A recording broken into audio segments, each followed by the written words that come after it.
We are going to do a soul talk today on the patriarchy and the body and how it's showing up in the collective moment. I'm Dr. G. I'm a physical therapist. I help people understand how adverse childhood experiences, generational roots of pain and trauma live in the body. And this is my friend Jessica. She's going to introduce herself. Hi, everyone. I'm Jessica Obando, and I'm a depth psychologist.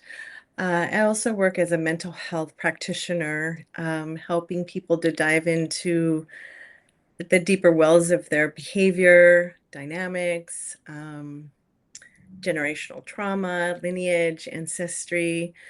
I also hold several certifications in dream tending, um, hospice, grief work, and couples therapy.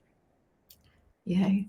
We have been friends for a really long time, and Jessica is my person that I'm always, consulting with and talking about the body. And we tend to have these talks with each other on when we're out on walks in our neighborhoods, and we just kind of, just go into a depth conversation about the body and the soul. And we just kind of thought we would bring it to Substack, and so here we are. So today we're exploring the patriarchy and marriage through the lens of inherited patterns and what we carry into relationship. And often this is mostly unconsciously. And marriage is not just between two people, but between histories, lineages, and lived experiences that are asking to be seen. So when we think of inherited patterns and what are we carrying right now as we see the patriarch just kind of just exploding, and just so much is visible, Jess, that I have always seen in the body and how it's left imprints in women and children and men. And it truly is blowing my mind with just how everything is in front of our eyes now. How do you see the patriarchy? What does it mean to you? What is it? What's the definition of it? Yeah, I'd like to just start with a simple definition. When we look up patriarchy, it's social system, right? Social system where men um, hold primary power, right? It's dominating roles in politics and in authority, social privilege. It's a sense of control of property. And so when we talk about that power, that destructive approach to life, Mhm. we're basically silencing the wisdom of the body. And right, and that wisdom of the body is the container of our stories and our narratives. And um yeah, and it shows up daily. I mean, right now things are being surfaced, things are being exposed, Mhm. and it's tapping into our deeper narratives, the wisdom of our stories. Yeah.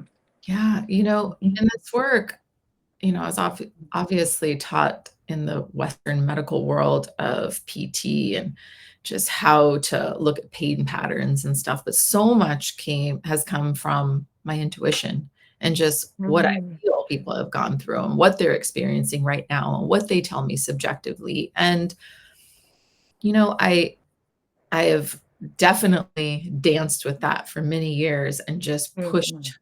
pushed the envelope and stepped out of the box and really found healing in those places. And when I look at the model of healthcare and how we need to bring healing into it, so much of it is wisdom Mm. and our intuition, and that has been stopped. And I think that's where we're asking to be seen, where that's where I've met them. I just wrote my last Substack on where I ride the edge with people, is that it's in that place. Whereas before, this power over was, I'm the medical doctor. This is your lab work, or, this is where your pain falls into these categories, or it has to fall into these measures. And then you get this diagnosis, and we never ask anybody where they've been and what they've gone through. And it's this whole structure that's been built. And I know we work in the places of healing, I know you work in the places of healing. Like, how do you see where power is shown up in your work? Well, I too am very intuitive, and it's only just recently in the last years where I have empowered it. Um, our medical, it's very linear, what you speak of. If you follow these rules, if the diagnosis is this, then we will prescribe this. If you follow this rules, these lines, this research, uh, it's very linear. It's Mhm, very linear. And when I think about that, when I have clients come into session, there is this idea. Carl Jung had the theories of typology, which is informants, different informations that we receive. So we receive information through four different functions. And well, our thinking function is very well invested because it's logical. There's a lot of research, it's rational, it's very linear. We're always hearing, and when we're studying, think before you feel, or think about that, right? There's these rules that we have. Um, and quite frankly, thinking function is very superior. It's very mhm, patriarchal, right? mhm, Follow these rules and you will be rewarded in these ways. mhm, Which speaks to the other functions that we have, which is intuition. It's our somatic. What is your gut telling you, right? We've always been told, what is your gut telling you? Oh, well, my gut told me not to do that, but my brain, my mind told me go ahead, go for that because, there's patterns. There's other people have done it that way. So why not? Right. mhm, But your gut told you not to do that. So mhm. we bypass that intuition. It's secondary. It is. I've always taught my clients that the mind is for thoughts and the body is for feelings, right? The body is the Mm, subconscious mind. And so the body responds to the thoughts. And it is so much of a thinking place. When I've seen young men in here at the start of the pandemic, they were young adolescent boys and young men in here crying, lots of emotion for no reason. mm. They couldn't really even figure out what they were crying about. I had to figure out what they were crying about and what was going on with them, and using that intuition, which it, like, I think so much you said, like the thinking parts of it, they weren't ever allowed to feel, and inherited patterns, right? Their fathers most likely were not allowed to feel. And we know their grandfathers were were not allowed to feel. So then I've kind of said that these younger generations, I feel like they're carrying like weighted backpacks of emotion. Yeah, well, if you, along the lines with all of the crying is the somatic function of your body releasing what doesn't belong, what doesn't serve. It's like releasing toxins. If you look into the physiology of crying, it's the same hormone as a feel-good hormone of hug. And Mhm, so if your body's actually asking you coping wise to release what doesn't serve you, mhm. I mean, why are we denying that? Yeah. Exactly. And I these young men, I actually also realized I wrote the Substack before that was about young men and back pain, and a lot of them have stuffed and suppressed emotion. And I remember a young man, it was like he was just completely stuffed with emotion. And I think within the first 2 sessions, he got up from the table and started walking toward me, and I'm thinking, "What is he gonna do?" And he burst into tears and just grabbed me and hugged me. And I thought, "Oh my goodness, this kid has held on to so much emotion in his body, and he just needed to release it all." And that is how, like, I've always stayed in wonder and in awe of how we heal and how do we bring healing, to the body. And my patients and clients have always shown me. And in that moment, I realized that power dynamics, thinking only, that patriarchal mindset, it doesn't really work for healing in the body. No. Well, it's a control.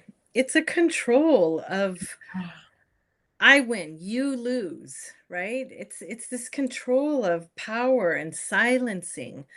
Um, you know, if you think about the soma, the somatic function, the somatic body, it's very feminine because it's nurturing, Mhm. right? It's very Mhm. matriarchal because it's nurturing, it's giving, it takes care of. Mhm. And patriarchy is about control. Patriarchy is about I win, you Yeah. lose, Yes. We're so much and about so that, and sports and, add that to yeah. the mix. So we're controlling that feminine aspect. Although crying is not necessarily feminine, everyone cries. The species, we cry, humans cry, but Mhm. it's that concept, that pattern, that dynamic. Boys don't cry, don't cry. Mhm. Hold those feelings, right? Right now, one of the other functions that I was speaking about, so we have the thinking function that's overly stimulated. I mean, if it's so well muscled, the thinking function. Mhm. Then we have the somatic function, right? The intuition. Well, we also have feeling function. Well, we are not feelers. We don't know how to hold on to our feelings, so we tuck them away. We tuck them away. We suppress the feeling. We suppress the feeling until something big happens, like a big loss or big grief around something. And then we are caught in holding these big, big emotions. And what do we do with this? We Mhm. suppress, Mhm. we Right. suppress, we suppress. We do, and then it just seems like, when someone passes away, all that grief and that sadness comes Mhm. about, and then underneath that is some anger, and underneath that, maybe there's Mm. some rage, and then the body starts talking. I know mine has. Oh, well, yeah. I mean, we start negotiating, we start bargaining, we go into a depressive state. We Mhm. get anxious. I mean, the emotions get bigger and bigger and they grow and grow into these big containers. Mhm. Yeah. Right, and it holds so much. I was, standing in the room with a few people the other day, and all of us had had knee surgery, and it was all on the right side, and, which is the male side of the body, which I thought, "Isn't Oh. that so interesting?" Like, our ability to bend and just how out of balance we are with masculine and feminine energies. Mm. And just like it was by design, it was shaped, it's just kind of the way it's been, and how many women have to hold themselves in this chronic state of defense in a more masculine place of protection, perhaps. Oh yeah, we armor ourselves. We have thick skin. We have Mhm, thick armor, thick walls, right? mm, Boundaries. mhm, And we have a very difficult time. I mean, I have a very difficult time teaching people about boundaries and how fluid they can be. You have the choice. Does this work for me at this moment, right now, this moment, yes or no? mhm, It's about being very present because some things could work that day. It could be a teaching or a lesson or a learning. mhm, Um, but it mhm. all depends on how we're feeling and how grounded we are in that day. Right. The the fears that women can hold from the trauma of the patriarchy, and it's so difficult to like release some of that defense and like the hardcore boundaries that we have to set to be able to just be in the feminine and just be Mm. trusting and open and loving and caring. And sure, we have those places, but I feel like the collective, what's happening is the energy is so triggering that, Mm. right? It's causing some women to close up even more, or what are they it makes me wonder, like, what are they holding? And is, like, maybe where they haven't processed that trauma, is the collective triggering them more? And what is that causing? How is it affecting their body or their mind? Well, also keep in mind, Gina, that they we are also have the patriarch within us. We also have that patriarchal pattern within us. So, um, we're breaking through that, but we have that residual in the deeper wells of our patterns, of our dynamic, Mhm. and so it's work. Mhm. It's work that we have to do. It's processing that we have to do. And sometimes that work and process is painful. There's a lot of suffering around that. There is, and I know you find moments, I know we do, we talk about it, but there are like I had a really good weekend last weekend, and then I woke up on a Monday and I'm like doom and gloom. I'm like, what is going on? Like, I don't even know where this is coming from. And just out of nowhere, what I typically do is either go for a walk with my dog or I'll come out to my office and lay on a mat and just be. And it feels like this wave that needs to pass. And it's just this heaviness that's coming out Mm, of nowhere. And it needs attention.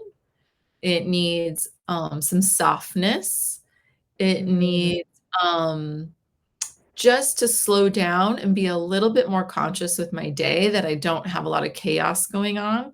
And then by like 3 o'clock, I felt a lot better. And then like the day went on. Do you have that? Absolutely. I mean, the external world is chaotic, so it's tapping into our internal chaos. And we're human. We have these highs and these lows and these ebbs and these flows, and it's just part of Yeah. dealing And I with look our at the emotions, our feelings. I look at the Schumann resonance, which is like the Earth's, energetic frequencies, and I look at that, and there's spikes, and we're on this planet, and there's a war happening. There's so much war, So much war. and we've talked about this. We've had a previous soul talk about war and like domestic war. You have the lineages, right? We're bringing two different nervous systems to a marriage, and Yes. the war that can create. Or Yes, has the probably already has for so long, and I just think right now is everyone exploding. I feel like in my own, I've, like, already exploded so much that we're starting to find some balance. Yeah, it's really important to find your ground. It's important to find that calming to your nervous system. What is in your control? And that could just be taking 3 deep breaths, you know, Mm, deep breaths, meditation, the walk, the yoga. I mean, right now it's important to tap into your natural medicine. Right? mhm, What could that be? What is your natural medicine? Is that music? Is that reading a book? Is that 15 minutes, outside, 15 minutes? It's that natural medicine that you have to tap yourself into to calm that mhm. nervous system and to allow those deeper emotions to settle. Yeah. Yeah, since, the pandemic, I thought, we were in isolations, we're in our families, our body is our home is our body, we have our energy within our home, and it gave us an opportunity to cleanse and to maybe see where you're at. And Yeah. now it does feel like 6 years later. I mean, I know we've gone back out into the world and out in the public, but yet at this moment, it really does seem like our 3.5 or 3 foot, 6 foot distancing that we had, which is like 3 foot diameter around our own aura, our own energetic field. We are now like coming up against people, and is my energy matching with yours? How does it make me feel? And I'm wondering if we're just more energetic, and this is in our own house, right? This is our own marriage of Yeah. sleep next to a person, maybe, I don't know. Sleep next to a person and you're in their aura field all night.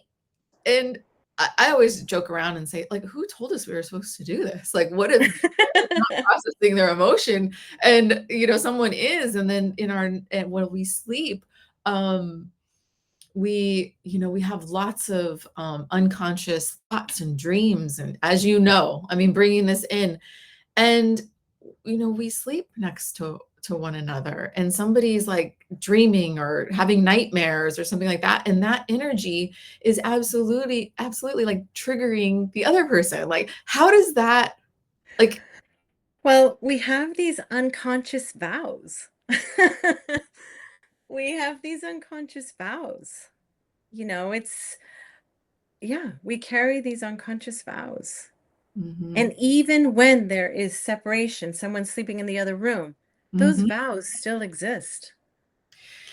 It's so true, and I call that sleep hygiene, and just some nights, like, I need to sleep on my own, and my husband feels the same way, like, I need to sleep on my own, like, I need to sleep in my own energy and my own field and, like, work on some things, and, that is okay.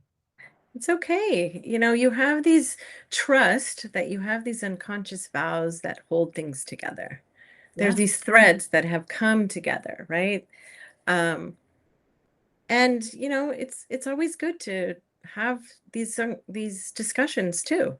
Mhm. What are you dreaming? How are you feeling? What is this triggering about? Like, maybe Mhm. we should, it's so important to have the dialogue, Yes. the Yes. checking in. And it doesn't mean we need to go to thick couples therapy or we need to do this. It means a soulful night, right? It Right. means a soulful night, which we can go into like sensory. I think, you talked about the pandemic, but the pandemic also helped us to uh, work through was our sensory basis, like sensory, right? Mhm. We were deep into cooking and watching and listening to music and Mhm. being very creative, right? There was a lot of soulfulness happening There during was. the pandemic because we were confined. Yeah. And so that's our fourth function, right? Mhm. And when I think about sensory, it's very romantic. Like it's Yeah. very poetic, Mhm. right? We got in touch with words. We started writing. We took courses online. We read books. We painted. I mean, it's very soulful. So Mhm. it's those soulful connections that go into the deeper vows, right? Those unconscious vows. It's really bringing, hopefully, people, like, into their deeper self, into that emotional depth Yeah. where they can really feel those deeper parts of themselves, which is oftentimes the roots of a lot of pain, illness, and disease.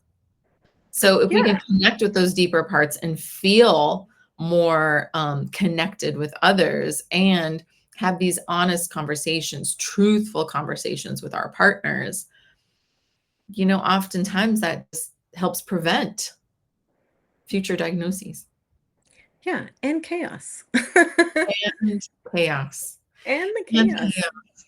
Yeah. Yes, because then that chaos spins if you have kids, it spins the children. And then the children are often mirroring what the parents need to learn. Absolutely. In a marriage, it's not just the soul of the partners, right? The two partners. It's also a third soul that you create. And the children feed off of that third soul. And so it's really important to feed that third soul. And Mhm, sometimes that means individuate from it. And what I mhm, mean by that is, doing your work, mhm. checking in with yourself. Yeah. Yeah. Yeah, that, typically I see a child or a young, person, young adult that is, going through some kind of anxiety or depression, panic attacks. I've seen a lot of, diagnoses such as OCD, Mm, borderline personality disorder, all in my younger clients, and their nervous systems are way out of alignment, mm, and they're carrying a lot of their parents' unprocessed traumas. They interestingly happen to know about their family's, like, lineage and, like, where they come from, and, I just think that's fascinating because I always ask, and they always have answers. That's they and know. Yeah. it's fascinating to me, and they don't even realize that they're holding these patterns. Well, I think we're in this generation, they're very curious. They are. They're very curious of why and how and when and from who. And Mhm. when we think about curiosity, curiosity is actually tending to your soul. Mm, So these are the deeper conversations of them knowing, right? Like, or investigating. mhm, I'm constantly asking clients, well, who gave you that? Who gave you that shame? Where did that judgment come from? Like, who handed that to you? mhm, Right? Because we're not born with shame. mm. You know, go to a kindergarten class, there's no shame there. Like, Right. Right. there's such an innocence and play and imaginal space, right? And so shame is handed to you, Mhm, right? Some of these are projected onto you or judged to you, right? And this is not about you, it's about whoever gave you that. mhm. And yes, oftentimes, our stories are manifested in our children, and Yeah. it's unfortunate. It is, and one of my questions on my intake form is like a core emotion that you believe you carry, and it's looking at that because sometimes they might have had something in their life, in their lifetime that created that emotion, but oftentimes Yeah. they don't, and so that's when I'll ask about the lineage and I'll ask about, maternal grandmother, grandfather, and up the line and see what happened, like what happened up the line that is trickled down through the generations and landed in this particular body, which most of the time they're very sensitive. They can feel everything. It's almost like they can hear generations before them. And their body needs to understand it in a very soulful way and released in an Mhm. energetic way. Yeah. And I mean, gee, it's back to intuition. Mm, It's back to the somatic function. The body speaks. mhm, The body speaks loudly. And if it's not being heard, it will shut down, as you know, right? So this goes back to that intuitive function. Um, Body doesn't lie. Our brain, our thinking function lies and tricks us. Tricks mhm, us into believing if you follow this path, you will have this, mhm, right? mhm, The body, the intuition, the soma it's wisdom. It's that silencing of the wisdom. It's that somatic function that's trying to give a message, right? And sometimes that release of the story, sometimes the release of, oh, wow, that is not mine. That is mine to, I'm going to let that go, right. right? And then you have the work through constellations, you have talk therapy, you have, um, the generational therapy, and you start realizing, yeah, that was not mine to process.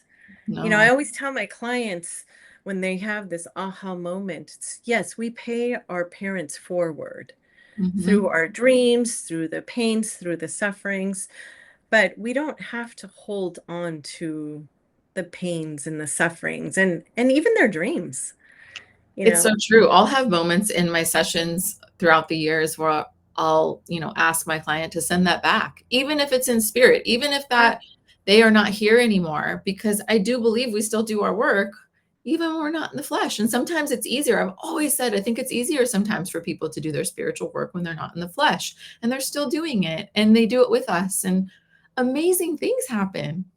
Yeah, amazing things happen. Also, I always ask my clients to bless it, thank it, be grateful for the learning, for Hmm. what you are experiencing because of it. Like, there's success in it. Don't ever think of it as a negative thing that you have, that you carry. It's brought you to this moment, right? It's brought us to this moment, and there has been success. So Hmm. thank it and bless it I love graciously. I Yeah. love that.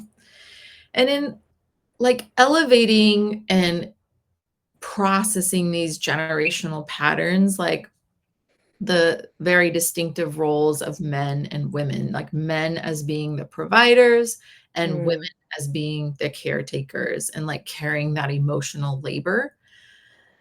That, I mean, has done so much damage. I mean, number one, like the stress of being a provider is through the mhm. roof. I mean, I know like some it's just so expensive for one person to be a provider. I don't even Yeah, know if people it's can do that with childcare and everything else. It's just not even doable at times, and why we needed multiple generations in a home. It helped. It was has that we have that village, and it helps to everybody to do the things they need to do, lighten the load a little bit so there's not so much stress. yeah, it's an old way, right? It's an old way of thinking, but it also has to do with a lot of control. Right. And Yeah. so much of that pattern has been, broken and released along the way. And I know in my own marriage, my husband does a lot of the caretaking, and it really is I mean 50-50. We share a lot of it. There isn't, we just kind of ebb and flow, and it's beautiful and I love it. And I feel like in that as a woman, I've been able to tend to my dreams. I've been able to Yeah. tend to my gifts and be excited in them, and grow them and help others at the same time. But if I were to live in those roles, I don't think I would have ever been able to access that. Yeah, it's the control that we're talking. It's that patriarchal. It's not allowing that divine feminine to speak, to be in its nurturing in its element. It's powerful to have it's powerful to have that sacred masculine align with the divine feminine. There's a Mhm, lot of power in that soul of relationship. And when there is fear or mhm. loss of control, there's patterns and dynamics that step in. And there's Yeah, a lot of loss in the spirit of relationship, of marriage. yeah.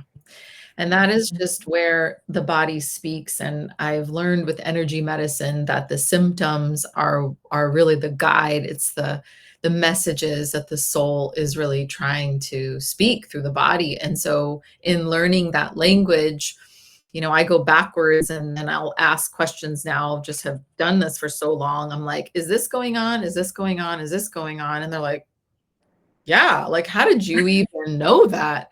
And they may not even have thought it was a problem. They did from that perspective, or they did in their home or in their relationship or whatever. But I'm like, yeah, but this is how it's showing up in the body. And the body wants Mhm. you to do something about it so that you can find a better place inside of you where everything's moving and everything's flowing and everything's healthy. But that might bring friction up within the relationship. That might be that inherited pattern and going back. Mhm.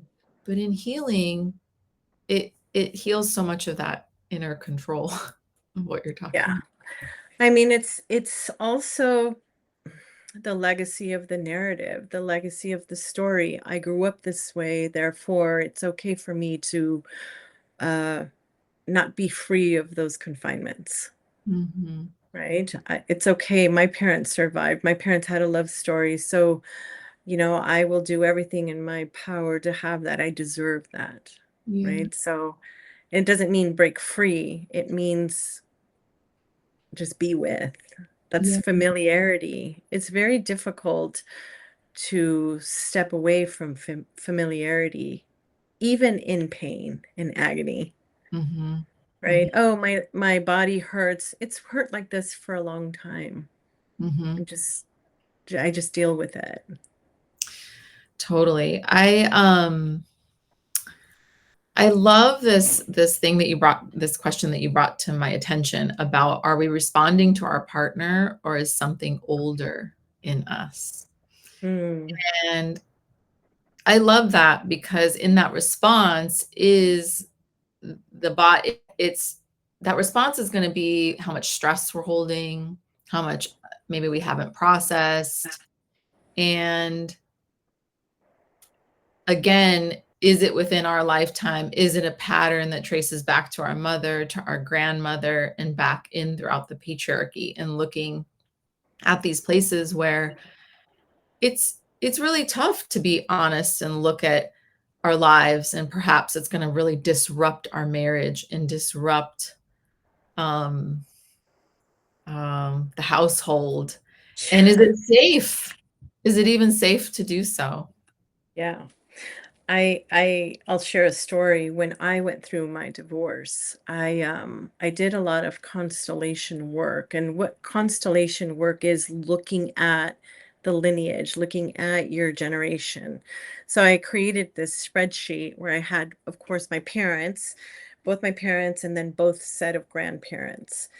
And then I went into, what the stories that I know of my parents, because sometimes stories are made up too. Sometimes there's a, um, inflated story, right? So we might not get the right story right Mhm, from the very beginning.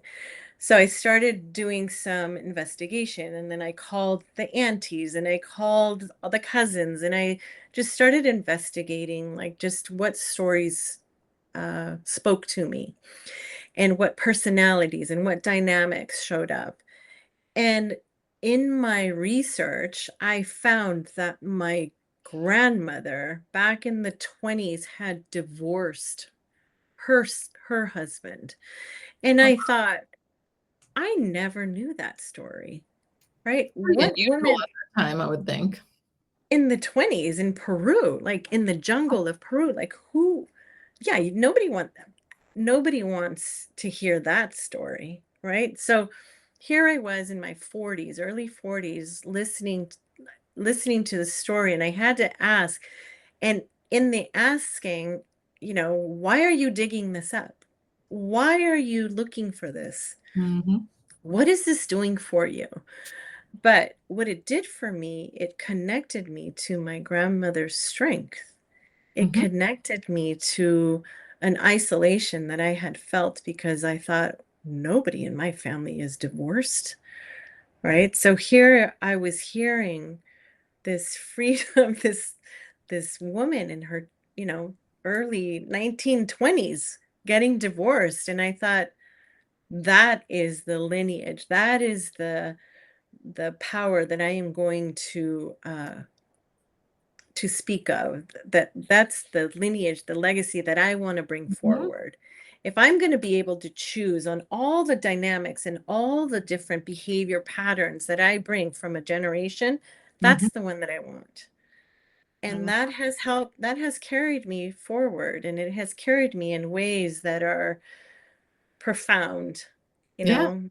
Yeah. that's where I you have went back to school and you educated yourself. Oh my gosh, I went back to school, I educated, I have so many degrees and certifications, and I mean, my grandma would be so proud. My Wow. grandma would be so happy right now. And so, and that's work. That's the wisdom. That's what I had in my somatic function. Like, the intuition took me to that.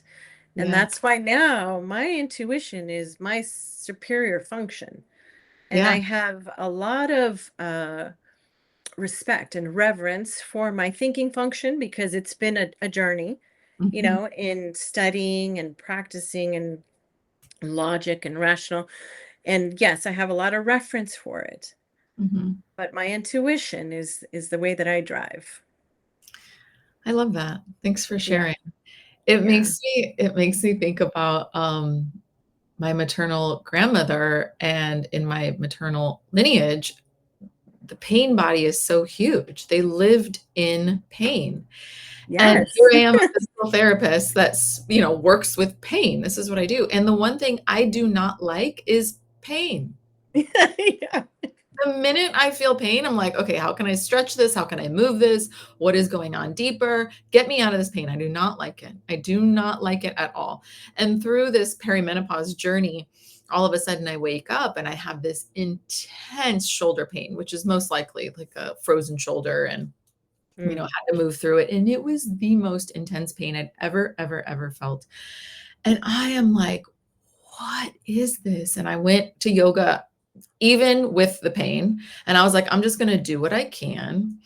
And I just really sat a lot with it, and like letting that pain story move through me and dealing with the pain body and allowing it to move through and finding the strength and the connection within that I'm not gonna carry that on anymore. And then I look at my daughter who plays volleyball and she's just whacking the heck out of this ball with her arm, Her right? arm.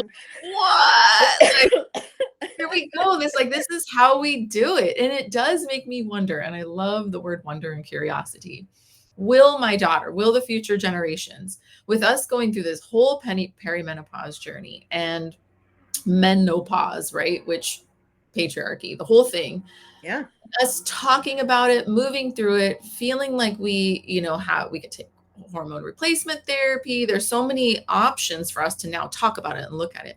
Will my daughter and the younger generation go through what we even had to go through? Will we lessen the load a little bit? Perhaps they'll have some changes, but it's like, like a threshold of puberty when they start their period. And like it'll be just something so much lighter that perhaps we can move through instead of this place that we never got to really look at.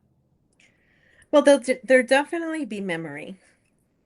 And Mm, whether you hold on to that and sensationalize that or romanticize that or, mm, get curious about that memory and have the dialogue, right? yeah, With your mom, with your grandmother, with your aunts, your cousins, that lineage. I mean, there's a reason why, the tribe is there. right. And it's so important that we look and we look upstream and go, wait, what happened there? And these roots, and it's Yeah. in our body whether we really like it or not. And when we bring attention and awareness and tend to what's happening in our lives and in our roots, our generational roots, we can heal so much, which I think lightens up the load within our bodies, lightens up the load within the planet and the soil, and like brings a little bit more peace to the earth.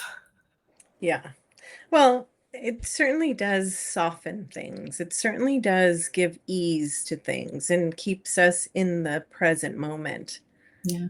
right? It certainly does. And so let's just keep talking. Let's Yeah. just keep being curious about what things are surfacing, and not just curiosity around, what we see in front of us, but curious about the weather, curious about Mhm. uh, what triggered or what word or what story, Mhm. or what's really out there that's trying to speak, that wants more.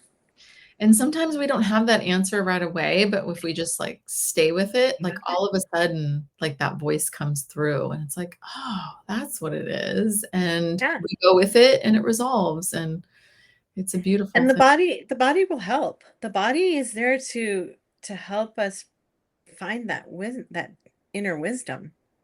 Yeah. Yeah. Yeah. I love it. Well, this has been a wonderful conversation as always. Yes. I'm glad we got to share it with others. And if anything that we've talked about in this session just speaks to you, share it with us. Let us know. Let's stay in this space of curiosity and awareness and what's coming up amongst all of us. And that's how we stay connected. Yes, absolutely. Thank you so much, Dr. G. Thank you. All right. Have a great Sunday. See ya. Bye. Happy Sunday.